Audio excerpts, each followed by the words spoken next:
अपहरण करून खून करण्यात आला। ही जी घटना घडली या घटनेवरून जो गुन्हा दाखल करण्यात आलेला आहे, 2 आरोपी अटक आहे। उरलेल्या आरोपींसाठी कसोशीने प्रयत्न चालू आहेत, ते लवकरच ताब्यात येतील।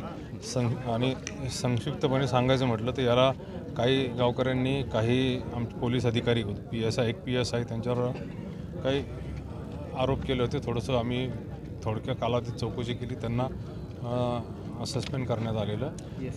इकडचे जे PI आहेत ते PIंची इन्क्वायरी करून रिपोर्ट पाठवणार आहोत आणि बाकीचे CID चौकशी, स्पेशल पब्लिक प्रॉसिक्युटर नेमणे या मागण्या मान्य केलेल्या आहेत। आणखी